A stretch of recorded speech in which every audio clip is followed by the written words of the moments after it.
It's Thursday, August 24th. I'm Geoff Schwartz. This is Geoff Schwartz of Smart and You. We're live on Twitter, on YouTube, and on your favorite podcast platform. Alongside Matt Ford, as usual, we are doing our division previews. Our last one before we get to the NFL season today is AFC West and NFC West day. And as usual, we go through all the teams. We take our favorite wagers, we put them in a document, we put them on the internet, we let you guys decide if the wagers are good, but we are going to wager on all these. We do it ourselves. We spend $1,000 per division, a little bit left over to spend as we sprinkle on through these last two divisions. Matt, it's our favorite activity we do each season, but also gets us ready for the year. The last week of the preseason is happening right now. College football, by the way, this weekend. Matt, at the end of last episode, I told you that Utah-Florida line was going to move. It was Florida plus 7.5. It's now Florida plus 5. Your boy knows. Pay attention to the Pac-12. Right. I know very well. I looked it up, by the way. 63% gets a spread in the Pac-12 the last 3 full seasons. It's what I do well. But right now we're doing pro football, and we're going to start with this, Matt. Your Commanders ended the Ravens' 24-game win streak in the preseason. But more than anything else, the country was wrapped up in a preseason football game in week 2 like it was a regular season football game. I've seen nothing like it. Dude, me too. It seems like the public opinion of Sam Howell completely shifted after that game too. Yeah, it was great. It was like, dude, people before I went to high school in Baltimore, so like all my friends are from high school or from Baltimore. They're all Ravens fans. I was a Commanders fan, obviously. And like all of them were like giving me shit, saying like, "Oh, it's the best win you've ever had." And it's like, A, you're right, but B, like it does seem like the Ravens fans were a little bit crabby that their stupid streak ended. Fair enough. But also, like, it did feel like, it just felt like watching a normal football team. Like the owner did the weird, stupid handshake that went viral, and then the team posted it. They like made fun of it. And it's like, that's what you're supposed to do. It was just a stupid thing. And I don't know. It was nice. It was like observing a normal football team playing a preseason game. That's it. Can we talk for a second about Josh Harris's polo he chose to wear? Because that was not something that someone who's worth like $6 billion should be wearing. What was that, Matt? Was that like in the back of his closet, like, I got to find something burgundy to wear, puts it on? Was he driving into the stadium and stopped at a thrift store and put that on? Like, why did he just not wear a team-issued polo? It was very odd to see him in that kind of that weathered burgundy polo. And a pocket in the front, too. It was wild. He could wear a shirt that it directly insults my family. I would not care. This man is a blessing. He is sent from the heavens to rescue us from Dan Snyder. Like, do the stupid handshakes all you want. Like, the stupid handshake was incredibly funny. For those who missed it, living under a rock, if you listen to this podcast, I'm sure you've seen it by now. It was Joe Buck and Troy Aikman doing the game at ESPN. That's why I think too it felt bigger, because it was the first neutral broadcast we've seen. Because the NFL Network, when they air the games, they air most often just a home broadcast, right? Because in the preseason, both cities have their own broadcast, right? Typically, it's NFL college broadcasters getting work in before their season starts, right? And they have an analyst who often works and does the exact same thing. They pair them together, get some work in. And typically when you're watching a game on NFL Network, you're watching the home feed. I watched, Chiefs Cardinals this weekend, or last week was the Cardinals home feed, right? This was national, right? This was national ESPN. So they're in the booth, and Joe Buck is just talking with his hands, and he puts his hand out, looks like he's going to shake. Now, he wasn't going to shake Josh Harris's hand, but Josh went in for the handshake, and the best was Troy Aikman seeing it, by the way, and trying not to laugh. That was awesome. But the last question I have on this, Matt, I know we're sticking to this a little bit too long, probably, but did they not shake before the interview? Like, did he just hop on television and then they shook? Like, was he looking for another handshake? I just love the awkwardness of some of these billionaires. It just was so awkward. It was perfect. He shouldn't be, like, owners shouldn't be on TV. Like, they just shouldn't. Like, they're not TV personalities. And I think Buck seemed, I could see if I were Josh Harris, nervous. This is like that's a big stage for him, right? Oh yeah. It did seem like Buck was maybe like winding down. Like, I think he thought the interview's about to end. He's going in for the shake now because we're on camera, because he was kind of like landing the plane of his point, right? Like, It was something like, well, everybody's really excited that you're here. And then he like started a new point, and his hand was out, and Harris was like, this is it. I'm going in. We're buddies now.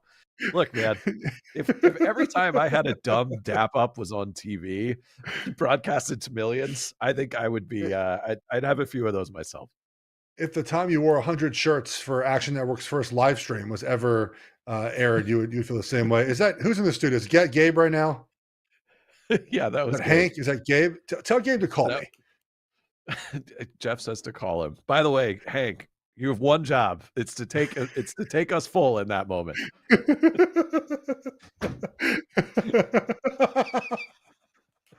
We're doing this on Twitter for those who are listening on podcasts, and that is an indication that take Matt off the camera when someone's interrupting him and put it onto me. All right, let's get to this, Matt. We'll talk about Chris Jones when we get to the Chiefs.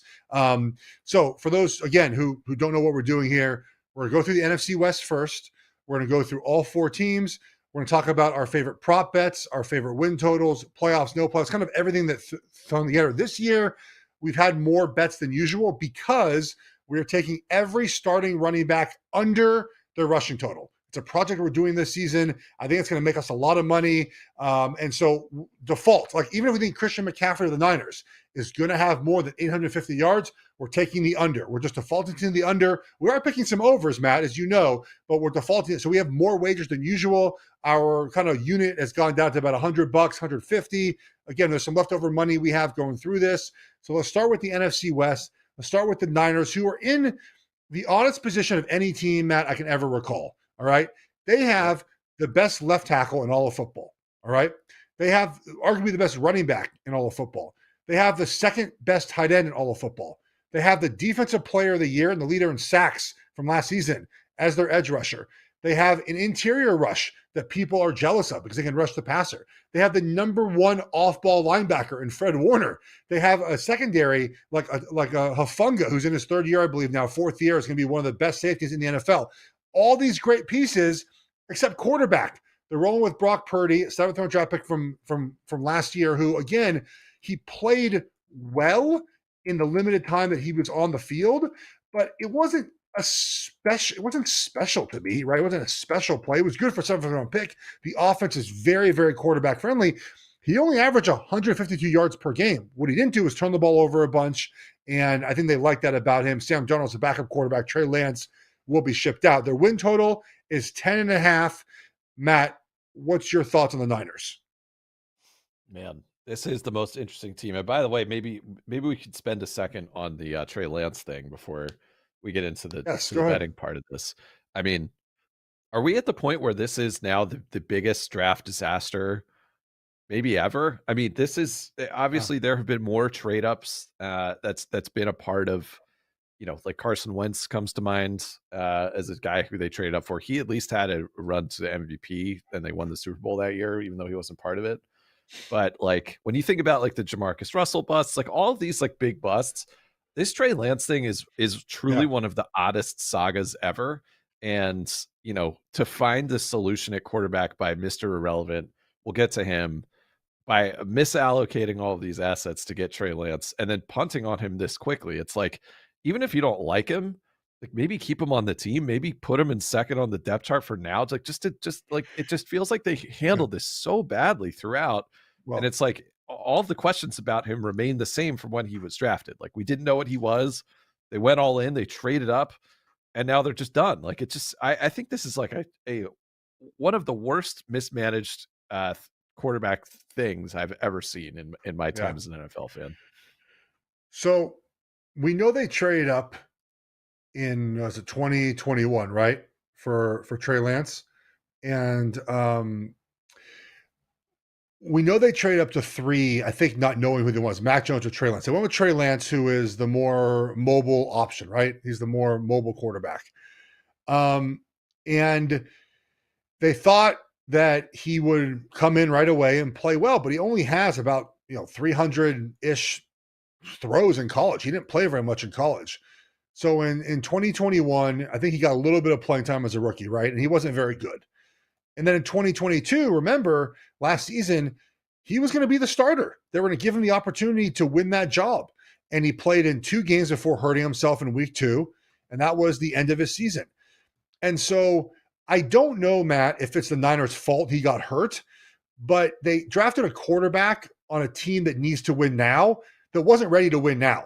That's the fault, right? It's the misevaluation of Trey Lance. It's thinking to yourselves, Trey Lance is ready to play now, when in fact, he's more of a developmental project. And I know they thought, they play him last season, he's ready for 2023, but they're in win now mode, and Brock Purdy gives them the best opportunity to win now.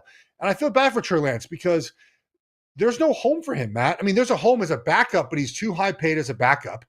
And for him to be good in the NFL, he needs a full season of reps. That's what he needs, a full season. He has 400 reps total. College and NFL passing the football. It's like 430. It's insane. That's nothing, right? That's barely a 3/4 of a season for Patrick Mahomes.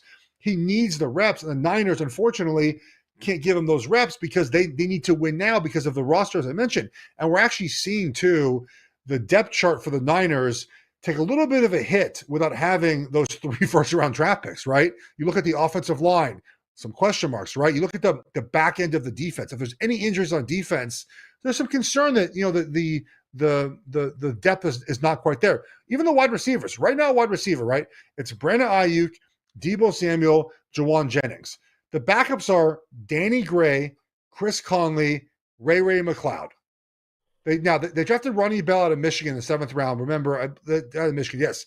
He can fly. He was hurt in Michigan, right? That's why he dropped to the bottom. Like, their offensive line, man, it's like Trent Williams is incredible. They're hoping that McKivitz at right tackle can fill in for McGlinchey. Maybe Pryor plays there. The genius of this offense is that it doesn't really require at times having top-end personnel, because Kyle Shanahan is a fantastic play caller. But in those big moments, in those big games, do the Niners have enough of depth across their team? Again, their defense, fantastic. We know that. But do they have that depth? They also, by the way, they've had a defensive play caller drain, right? Robert Saleh left. D'Amico Ryans left. I believe they brought in Steve Wilks. Steve Wilks. And like it's a lot of moving parts at the defense coordinator position now for so many years. So look, to me this year, we look Christian McCaffrey under, because that's what we always do. We're taking that. Their win total's at 10.5.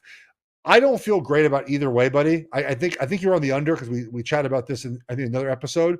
But it doesn't. Their system is so good that they get the most out of their team. But if they end up having injuries, it's really going to hamper their team in a big way. And injuries are just a truth with the 49ers. It's just a thing that happens every single year. And it's like, people talk about injury regression and all that stuff, and it's bound to break your way at some point. Well, since Shanahan's been there, they've been a top 10 most injured team every single year. You mentioned a few key players like George Kittle. He's 29. He's not getting any younger. He gets injured all the time. And isn't he already hurt? Isn't he hurt right now? I think he's hurt right now. Wouldn't shock me. One of my favorite players. It doesn't seem to ever get lucky on the health side. Trent Williams is a fan of Washington. Always seemed to be kind of playing through something. He's 35. There's a lot of these really key players, and you mentioned the lack of depth around the team. The thing that I think blows me away about the Niners is everyone's just sort of like, quarterback doesn't matter for them. Now, I understand why we think that, but it does matter. And like Brock Purdy, for all of the things that we can say about him, he carried them at the end of last season, right? Like they seemed kind of unbeatable, and then he went out, and obviously they didn't even have a backup, and they were toast against the Eagles. But let's just take Kyle Shanahan, who is put in this class of coaches that I don't think anybody else in the NFL currently is. He is considered a full miracle worker. We have complete trust in him for reasons that I'm not sure are entirely deserved. I'll get to that. What if Mr. Irrelevant, coming off of a UCL repair, actually isn't healthy or isn't good, and then they have to go to Sam Darnold?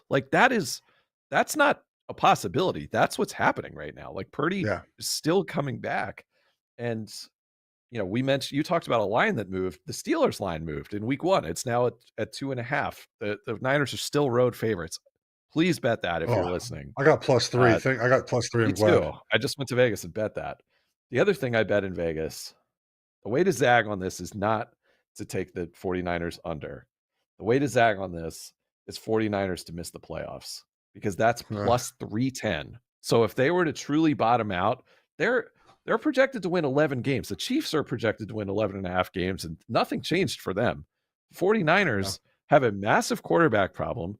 Christian McCaffrey's dealt with plenty of injuries himself. Deebo Samuel was hurt all of last year. They don't have any depth behind him at receiver. The defense was number 1 in the league last year. That never stays, right? You're never the top defense year after year. So you're going to have to assume that everything kind of comes down a little. And in the past, last point here, Kyle Shanahan's kind of yo-yoed. So I'll go back to even when he was an offensive coordinator. Like one year, he'd be a top 10. There'd be a top 10 offense. The next year, like for example, 2012, the RG3 year, they were a top 10 offense. Next year, Washington was 31st. 2016, the Super Bowl year with Atlanta, he had the 5th best offense. Then he moved to San Francisco. He was 22nd. Okay, fair enough.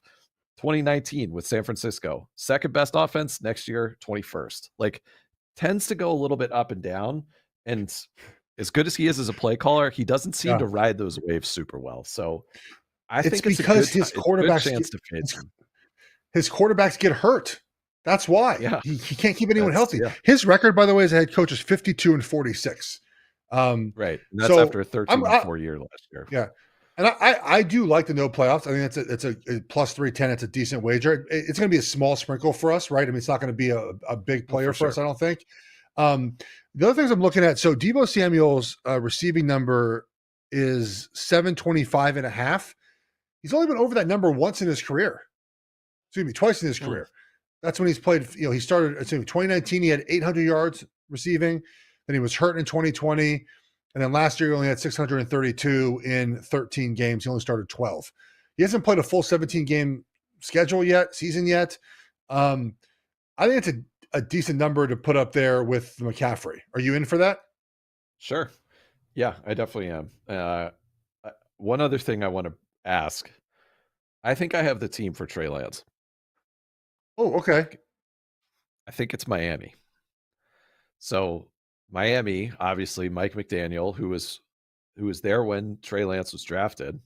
They are a little bit thin, obviously, behind Tua, who's had some injury issues, as we know. Yeah. In theory, it's the same scheme with a little bit of a twist. I don't think you would need to get him for that much. And I think Tua would not be threatened by that, right? Like, I think you could say, like, we're shipping like a 4th round pick. Like, we don't have a lot, Mike White's already hurt, right? Like, I think it's a good chance for them. I think they would be the team that makes the most sense. Interesting. There's talk about Miami training for Jonathan Taylor, by the way. It seemed like the front runner for the favorite Taylor right now. Yeah. For Taylor. Very, very interesting. I hadn't thought about that. Also, I want to point out something about Matt Ford here. Matt is very good at props, by the way. So if Matt says something about props, you should take it. Last year, we made a lot of money on Amon-Ra St. Brown. But I'm lucky enough to do a radio show, not a podcast, with a professional gambler. Like he wagers on stuff, Matt. You know this. I've told you before, but he wagers on stuff, and the line moves 10 minutes later because he texts me. He goes, "Hey, take the Chiefs +3. You have 10 minutes to do so." And I take it, and then 10 minutes later, it's at 3.5 or 4, or the other way around, right? It'd be +2.5, right? It really moves. He texted the other day, said, "Hey guys, take Jahad Dotson over 50.5 receptions." And I was like, guess what? We already bet that because Matt Ford told us on that show last week to take that wager. So Matt if he tells you a prop or something, it's a good wager, guys. I throw it out there. All right, you want to get to the Seattle? I'm just want to throw you your props, man. You want to get the Seattle Seahawks? Yeah, let's do that. I want to mention, by the way, Dotson's now up to 52.5, and McLaurin is going to be a little banged up in the beginning of the season. I still think that's a nice over, and we might. The reason why it's at 52.5 is you want to know why he's at 52.5? He moved the line because they moved the line. All the sharps hit it. I will say, like, George Pickens is 55.5. Like, Dotson's going to get a lot more targets in that offense than somebody like Pickens will. I also saw. I'm trying to see, like, Ayuk, Samuel, like those, I don't know. This 49ers team just got some stink on it to me. Maybe Deebo Samuel under 59 and a half catches, like maybe that's it. Like they use him in a lot of other creative ways. I don't know. We can move on to Seattle. So Seattle, their total here, let's pull it up. They're 8.5. Wow, that feels really low. The respect, if you buy the fading San Francisco, then the rest of this division kind of gets pretty easy to bet. Like Seattle would seem to be the next logical team. The Rams are plus 1,000 to win this division, which we'll get to the Rams. But do you think that Seattle plus 200 is maybe the way to play this one? Possibly. We know Pete Carroll wins a lot of football games.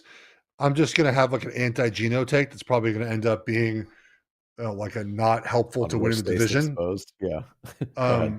What? This will be on worst takes exposed or whatever. Go ahead. No. I just don't think Geno Smith's going to have as good of a season. We saw last season he threw for, let me pull it up right here, 4,300 yards, I want to say, which is great for him. Yeah, and he's never been close to that in his career. But the last 5 weeks, he only averaged 180 yards per game. Like he had some incredible games where they kind of buoyed a lot of the inconsistent play he had. I'm going to pull up his game logs from last season. I mean, look at last year. Dog. It's our nanny's dog. It is what it is. My kids start school next week. Everyone, I have to get them. I have to get them there. So dog's a big Geno Smith apologist. Yeah, I know. Look, he threw for 195, 197, 197, 210, 212, 264, 238, 215, 183, 213. Like, is that someone who throws for 4,300 yards, like a consistent quarterback? No. He had some games where he threw 235, 325, 320, 328, 367. But those are the rare games. It's not something he has done in his career. And I don't think they even want him to do that. I think his number's at 3,800. I think he goes under that number. I'm fine with that, and I also what's funny about that is I'm not really bothered with the concern about, like, I think the Seahawks are going to win this division. I think that there's the way to play this maybe to take a slightly juiced 9.5 wins and go over for plus 125. Okay, I like that. Look, so we talk, Shanahan gets all this respect since Pete Carroll has been with the Seahawks. Let's make this stat sound a little bit better. Since 2012, Pete Carroll has gone worse. Has gone under 500 once. Granted, in that time he had Russell Wilson, but like, was that everything that we thought that was? Right? Like every single season they went 11, 13, 12, 10, 10, 9, 10, 11, 12, 7 that one year when Wilson went down in the middle of the season, and then 9 last year. Like, this is the better coach. This guy is a better coach than Kyle Shanahan, according to his record and his track record of success, including a Super Bowl. So I also think Seattle, I mean, it's been talked about, and Smith and Jigba's already got the surgery, which is a little bit weird, but they had an awesome draft. They got a top corner. They got maybe the top receiver. They added to their pass rush. They got, they now have 2 really solid young running backs, and they have a nice kind of light schedule to start the season when they figure things out. They got the Rams at home. Detroit might be tough, Carolina and the Giants, and then a week 5 bye. Like, I don't know. They could end up starting out 4-0. That's not crazy. 3-1. And then, the Geno thing, obviously Geno could turn into a pumpkin, but they have a lot of talent on this team. And I have no reason to think that when you look at this division, someone's got to win it. I'm down on the Niners. I think this is the way I would play it on the other end. I'm fine with that. I think that's a good place to be. Unfortunately, there's no props for the running backs right now. Because I think I would take Kenneth Walker under, and I think I actually would take Zach Charbonnet over. I know we're not really playing that game, but the running back from UCLA, I think is going to have a lot of yards for them as he becomes a more primary ball carrier for them. But there's just no number up for that. I can't find a number for that. Otherwise I'd play it, but there's no books have. Again, there's some uncertainty now. these plays might be up at some point, right? When it becomes, more obvious who's going to end up, being the bell cow, but I can't find it right now. What about what do you think of my over 9.5 for them? I like it. I put it down. I'm going with. I think you're right. If the Niners struggle a little bit there, I think it's a good play to make. You're betting on Pete Carroll. You're betting on someone who has, who has won a lot of football games. You're betting on a better roster, right? Their roster has improved over the last couple of years. We know what they're going to do. We know what they're about. It's a wager that you feel comfortable taking because you know who they should be. Yeah. How about this one? So obviously the assumption is that Smith and Jigba is going to come in and get a ton of targets and a ton of yards. I think that's reasonable. But Tyler Lockett, his yardage total is at 875.5. That would be his worst year in 6 years. In 2017, he had 555 yards. Every other year, he's been over 965. I don't feel like he's 875.5, and Metcalf is at about 900.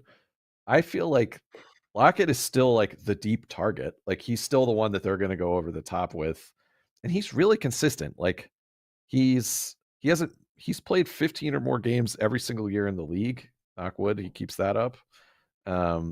He just seems to be makes contact. Have you seen the videos of him falling down? He never. No. There's videos of him where he catches the ball and like falls down before contact. It's very smart. He never gets hit.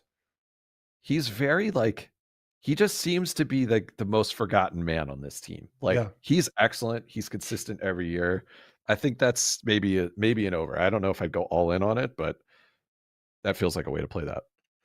I'll put it on there. We'll get this cop out at the end of we're not going to have many wagers for the Rams and Cardinals, I think. So this might end up being like kind of the bulk of what our wagers are for this division. I mean, maybe we're going to have a lot, but I don't think we are. Yeah. Are we done with them? I think so. I like them to win the division. Do you want to do that too? That would be plus 200. Yeah, I put them. Oh, well, we have Seattle over 8.5, right? So over 9.5. Yeah. You want to do both? I would say we could do. I mean, maybe the way to do this then is to double dip on the division. I just think taking the juiced over is a good way to play that. Okay. We could, right? That's fine. I mean, we're basically saying if San Francisco's not making the playoffs, that Seattle would win this division. So that is a way to get plus odds twice, but that's also saying San Francisco sucks twice. So I'm fine with the over 9.5. Yeah. All right. So Rams. Let's get to the Rams. Yeah. One of the strangest teams to evaluate, right? Yeah. They're at 6.5 wins. If you go over that, it's plus 110. They're plus 285 to make the playoffs. So here's why. Can I read you the players on their roster just very quickly? I know it's going to be hard to do. So the wide receivers are Van Jefferson, Ben Skoranek, Cooper Kupp. Cooper's fantastic. The offensive line, Joe Noteboom, Steve Avila is going to be really good at Texas TCU. Brian Allen, Tremaine Antrim Jr., and Rob Havenstein. Rob's not bad. But then it's Tyler Higbee, and then Stafford, and then a bunch of just dudes at running back. But the problem is the defense. You ready? Marquise Copeland, Bobby Brown III, Aaron Donald, great. Byron Young, Ernest Jones, Kristen Roseboom, Michael Hawk, Akeel Weatherspoon, Jordan Fuller, John Johnson III, Darion Kendrick, Kobe Durant. Matt, do you know any of these players? Outside of Aaron Donald and John Johnson III? No, it's not great. I don't know these dudes. And I pay attention to the league. Look, I've heard of Akeel Weatherspoon, right? Like I've heard of these. I know who they are. But like, where are the impact players on this roster outside of Matt Stafford, Cooper Kupp, and Aaron Donald? Like, who is impacting a game, Matt, at a high level? They have so many young players. This is the fuck them picks, right? Excuse my language, but like they won a Super Bowl, so it worked out for them. Now, all that being said, I don't really have a feel for the over and under. The over on this one feels like more people taking the over at 6.5. if you think Matt Stafford's going to be healthy, I don't know why he wouldn't be, except their offensive line does sort of worry me. His passing yard number is 3,600.5. He's been over that number every year of his career outside the years he's been hurt. That's a pretty low number, Matt. I'd be okay playing. I mean, you're betting on Stafford obviously being healthy, but that's a pretty low number for what he's going to have. He's going to have to be a lot of the offense this season. They don't have a run game. Yeah. Well, this is such a tricky team to evaluate because the reasons that we all like them are real reasons. Like Matthew Stafford, consistent. Cooper Kupp, if he's healthy, it's like those two guys. If you told me one thing about the season, it was that Kupp and Stafford played even like 15 games, I'd be like, shoot, like, do we need to bet them to make the playoffs? Like, that's how good those guys are. Same with Donald. Right. The rest of the team, as you mentioned, lots of problems. They also don't seem to be really competing this year because they're 32nd in the money they're allocating to the players that are on the cap this year. They're dead last. When you look at their like transactions for the offseason, they had 1 million draft picks. None of them were in the first round. And then they didn't really add anybody, right? Like they didn't add competition at running back. They didn't add like anybody on the defense. It's all these rookies and young guys and undrafted guys. But the other thing that's just like kind of out there to me is we've talked about the coaches every single topic so far, every single team so far. This is the best coach in the division, right? Like Sean McVay, when you take out, he's 60-38 as a head coach. If you take out last season, he's won a ton of football games. Yeah, he is so consistent. Like every single year, they do the same couple of things, and I don't like the fact that these guys are back. If they really thought they were going to be terrible, they'd do what the Cardinals are doing, and that's just like shipping guys off and trying to get some assets back and trying to get Caleb Williams. But I don't think the Rams, if they were to just like win the first game or two, and Stafford and Kupp look good, all of a sudden they're like a sneaky, super deep sleeper. Like, what are they to make the playoffs? They're plus 285 to make the playoffs. Like they're plus 1,000 to win the division. Yeah, and it's like I don't think they're winning 1,000 to win the division. I know, but it's like, what's our standard unit? Is our standard unit $100? I think it's like 100, 150 because we have so many wagers now. We could put $10 on it to get a unit back. Do you know what I mean? Like, yeah, I know. It just seems so. It seems like you have to take a stab at it just out of respect for McVay. The over is plus 110. I think over 6.5. I think over 6.5 is the way to play any sort of. They're going to have a good season, better than playoff or division. Because they can go 8-9. 7, yeah. Like they can go 8-9, Matt, and like not make the playoffs and still get over that 6.5 number. I will say that talking to people that know Sean McVay, and I think this is going to end up being true just because his personality, like he is very rejuvenated to have a young roster and sort of coach again, right? If that makes sense. Like he's excited for this process of building this young roster up. And so I do think that he's going to not try more than usual, but there's going to be a different excitement about sort of this season than we've seen in the past because he has just a young roster. How about Sean McVay Coach of the Year plus 3,000? I thought about that. I don't think they're going to be good enough for that because we already have a bunch of. We already bet Sirianni at plus 3,000. Did we do another coach at plus 3,000 too? We're not doing that. I'm not doing that. All right. I might do that on my own. I think if they make the playoffs, like I think he would win it. The story this year is like, they're not going for it. They don't have anybody left. They do, by the way, play the Colts, the Cardinals twice. They play the Browns. They play the NFC East. Like they could theoretically do pretty well here. Sorry, I'm getting a phone call mid-show. We're fine. I'm putting in the Akers prop right now under 7.5.5. That's way too many. That's way too many for him. Yeah, that's crazy. We're doing that as well. Okay, so what do we have for? Are you done with the Rams? Yeah, done with the Rams. I think we could save time with the Cardinals here. We're just betting the under 4.5. and Connor under 700.5 rushing yards. They're going to be atrocious, Matt. They're trying to be bad. They just trade away Isaiah Simmons. Actually, just traded away one of their swing tackle, Josh Jones. They're trying to be atrocious. Just take the under 4.5 and be done with it. Like, I'm fine with just doing that, taking our Connor under 700 yards. I mean, look, if you find any sort of Colt McCoy prop, I would take it, but they're going to post any of those. Yeah, I think we could save some time here. I don't think anybody wants to bet this team over.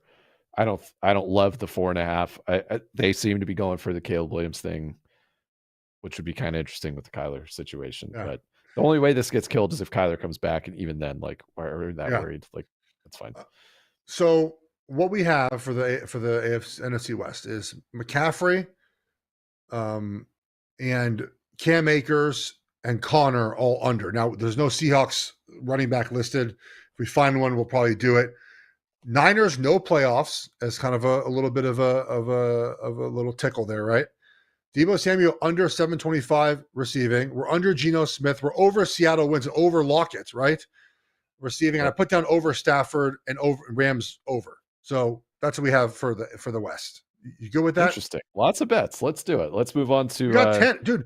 We're like 10 bets a division. Like, we are way more than usual. But again, 4 of those are the running backs. Yeah, right. Well, we're doing those automatically.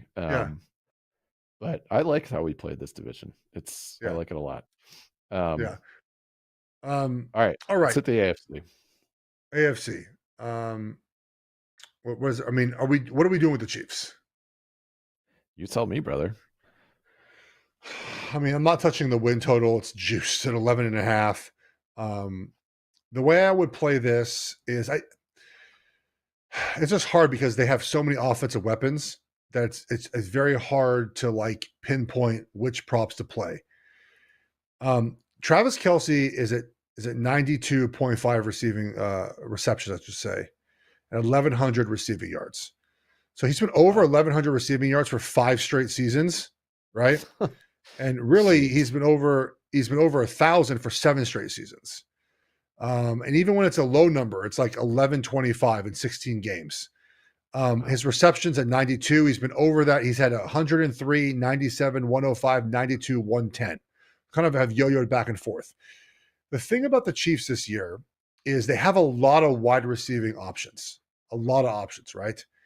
And they're yelling, Sky Moore, right? We know that. MVS is there. Justin Ross seems to be in there. Rice, the Rice kid, they got 2 other tight ends. I'm sure they got Kadarius Toney.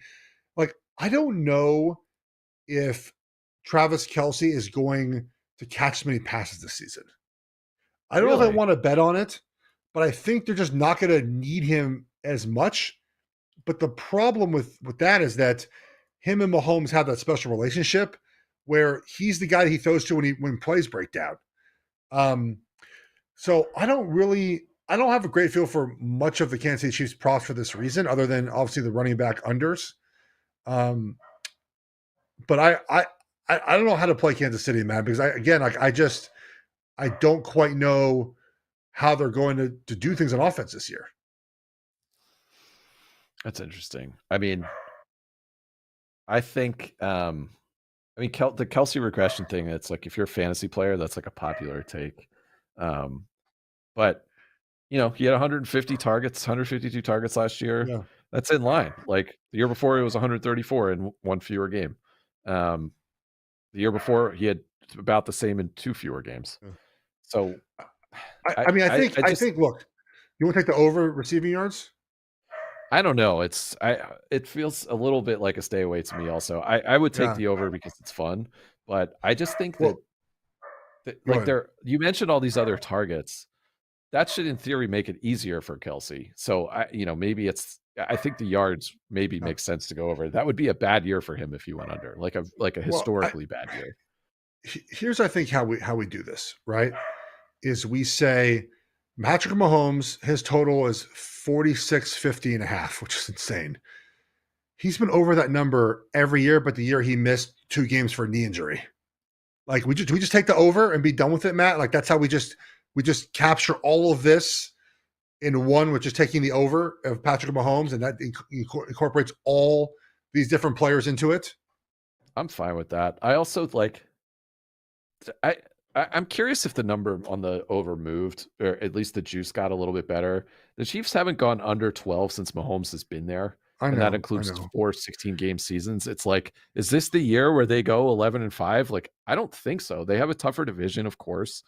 You would think if Denver's any better, but yeah, it's tough, man. Like, you could do over 12.5 for plus 140. I'd be okay with that. It's like 13-4. It's like, No, it's well, the still problem with Mahomes, that man. is like that week 18 game when they have their seed locked up and Andy Reid sits everybody and they finish 12-5. Yeah. I wonder That's if the only we problem could do with like, over 12.5. I wonder if we could do the like division like correct order. Like, we could do something like that. It's just, it's too hard I'm with sure this we can team find it. because like I don't know how creative we want to get, but Travis Kelce. Oh no, wait, never mind. That was minus 330. You could parlay Mahomes over 5,000 pass yards and Kelce over 12 touchdowns for plus 350. That's not even a good number. Forget it, man. Kelsey, I think the Chiefs yeah. are just, it's inefficient to bet on them because they're so reliable and you're never going to get good value with a team like that, except for last year when we did. Yeah. Yeah. We got great value last year. Everyone was off of them. All right, let's get to the Chargers here, who have their win totals at 9.5, juiced slightly, actually not really. Just there's money on slightly favored to go under, but not by a lot. I mean, I What do you like think the of Chargers, Chargers? man. I like them. I'm surprised. It felt like everyone was on them last year, and now this is sort of like the buy low team. Plus 128 to go over 9.5 feels kind of easy to me. Is that crazy? I know that the AFC is stacked, but like when you just, their roster is unbelievable. Herbert was banged up pretty much the entire second half of last season. You know, he should ascend. Like, this team should be better this year. So my lean on this is over, but I don't feel super strongly about it. I don't feel super strong about it either, because they're the Chargers. I was asked about this the other day, like, when do you sort of buy the Chargers? I'm like, I don't know, when they stop being the Chargers. Like, pretty simple, right? The positives for them is they can't possibly be more injured this season, right? They fired their trainer. Really, they fired their trainer. Finally. And they have their left tackle back, which is a huge deal. Rashawn Slater was a second team All Pro as a freaking as a rookie, right? Second team All Pro as a rookie, and so That's crazy. I like the addition. I like the addition of Kellen Moore to the offense, and so I feel like playing a lot of this by sort of with the expectation that they're better offensively. So Justin Herbert is at 44.50.5. This dog is just like, he must love the Chargers, or he's telling us not to do this. I don't know, Matt, either or. He's at 44.50.5. He's played 17 games the last 2 seasons, been over that number twice by a wide margin. He threw for 4,700 yards last season and 5,000 the year before that. And the year he started 15 games, he was at 433.36. Like, Herbert's going to play 17 games, man. I think he's going to throw over this number. It's a huge number, but that. Yeah, no, that's a good one. They also, I mean, they're going to air it out constantly. They drafted another receiver. I think the Keenan Allen injury last year low key killed them, and they still won 10 games in a division where they had to play the Super Bowl champs twice. I think this is I think they kind of fall ass backwards into 10 or 11. I'm fine with the over. I'm fine with Herbert's over. And I wonder if there's any other just like buy lows. I feel like I'm the last remaining Keenan Allen fan on earth. I really like all the Austin Eckler unders this season.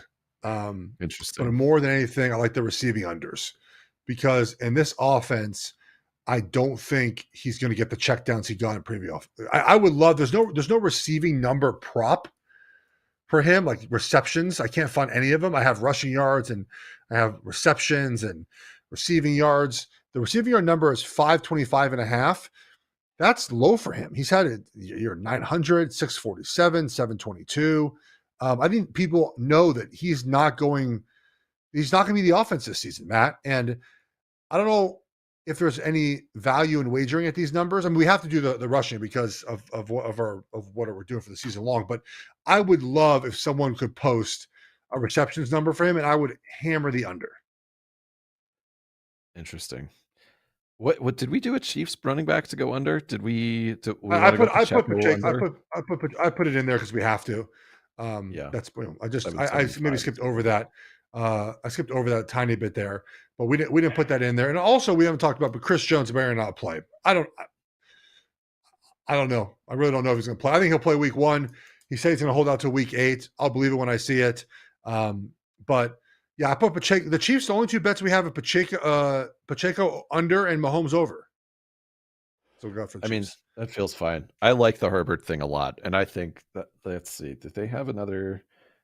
I would also for the Chiefs. They don't have it up yet, but anything Clyde Edwards-Helaire, just take the under. Just all. Yeah, I could see him getting dumped. All right, the next 2 teams are probably the most interesting teams in this division. Denver. The much bandied about return of Sean Payton. Their win total is 8.5. They're plus 186 to make the playoffs, which I think I may be like. I can't believe I'm saying it, but I think Denver. Why? So, in what world is Denver not way better than last year? Like, if Wilson is 100% cooked, then I'm willing to go down on this. But like, I just don't think Sean Payton takes that job if he doesn't think that Russell Wilson's got something left. They go Vegas, Washington, Miami, Chicago to start, then the Jets at home, which will be huge.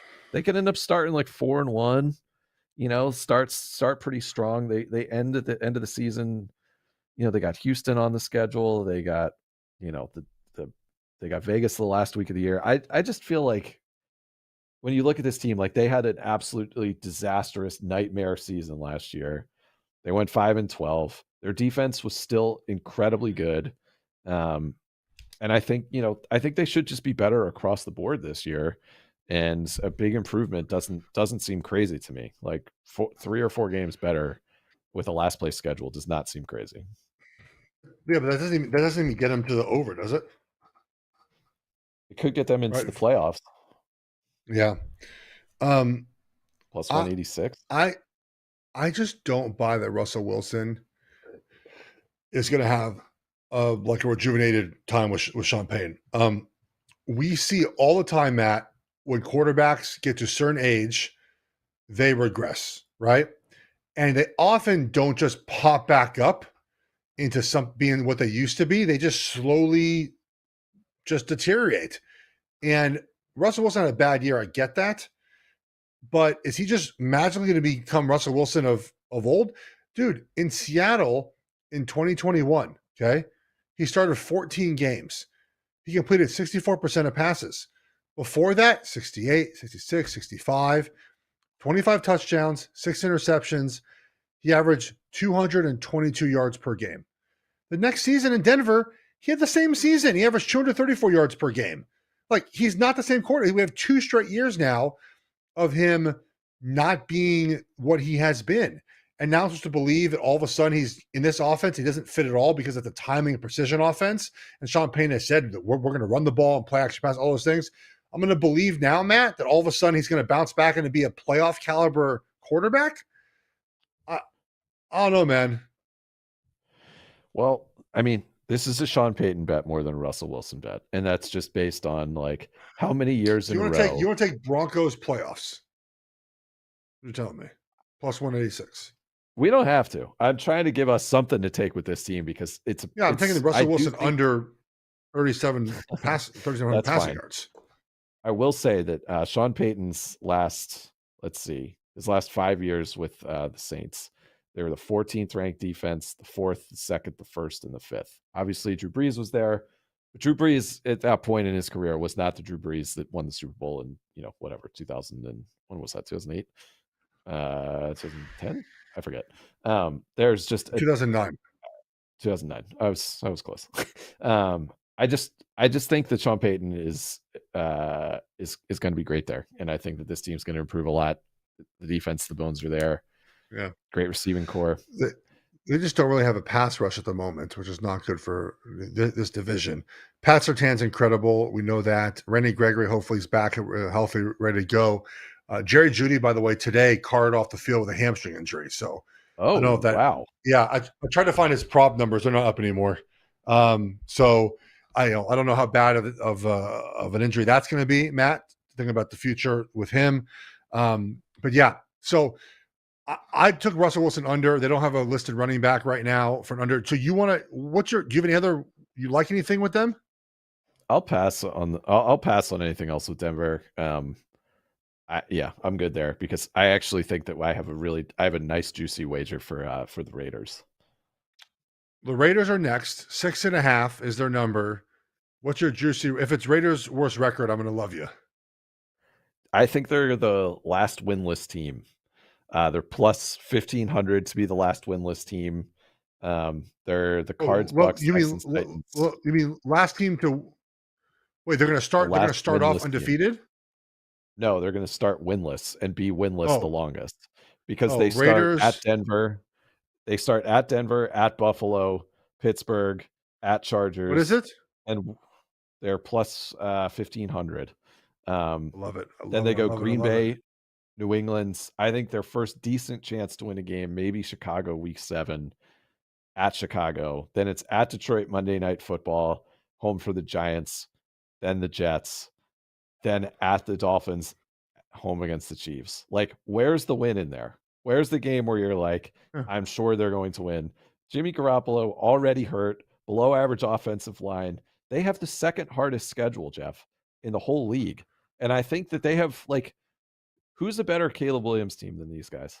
Like, who has a better they would have a new coach, obviously. It wouldn't be Josh McDaniels, but someone else. Correct. And Josh McDaniels, like, you know, is not a good coach. You know who it might be? Lincoln Riley. Yeah, it really could be. That's crazy. That's right. Like a Lincoln Riley. Mark Davis will give you $25 million a year. Come be our coach. It makes like 12 or 13 for USC. That would be so much fun to watch. Would Riley? Does Riley want to go play in the Big Ten, or would he rather just get to the NFL now? Great question. I think Raiders' worst record is in play. I definitely think last winless team is in play. Raiders under 6.5 is already in Sharpie on the sheet. Yeah, done. Yeah. I think Devontae is getting traded midseason. I think this is an absolute sell-off situation. They're favored in 2 games, and their win total is 6.5. Like, that's a huge red flag. What's interesting is they have, like, Max Crosby is really good. They're trying to make up. They're trying to make up for the just bad drafts they've had, and obviously Henry Ruggs' situation wasn't their fault. But you lost a player like Henry Ruggs. Arnett had some off the field issues, but a lot of your big draft picks just never panned out, and they got rid of them right away when they have a new staff there, right? Yep. God, can you imagine? I never thought about I always thought the Cowboys for Lincoln Riley. Can you imagine? USC goes like 10-2, don't win the Pac-12, and he just says, "I'm going Caleb Williams to the Raiders." Dude, how about if Tom Brady has to fire Josh McDaniels? I was one of the owners of the Raiders.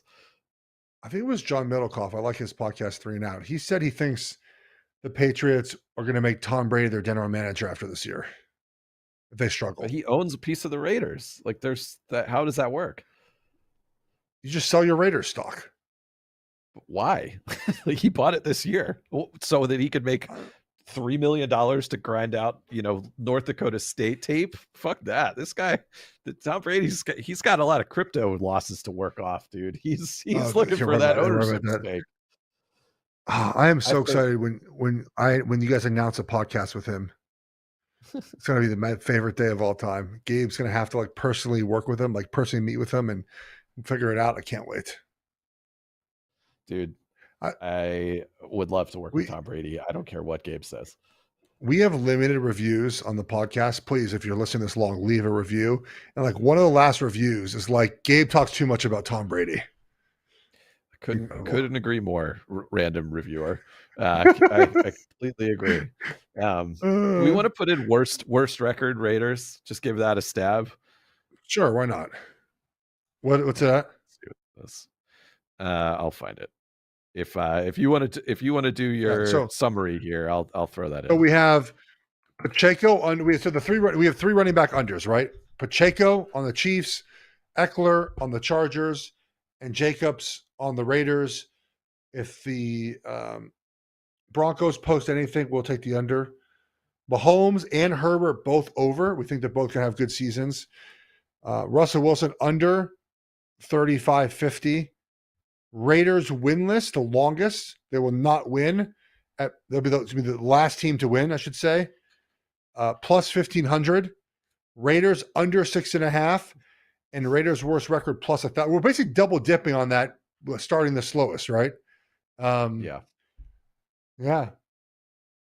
We're done, man. You can drop one of those. Hey, no, I don't care. Do you have any week 0 college football takes, Matt? Because week 0 is this weekend.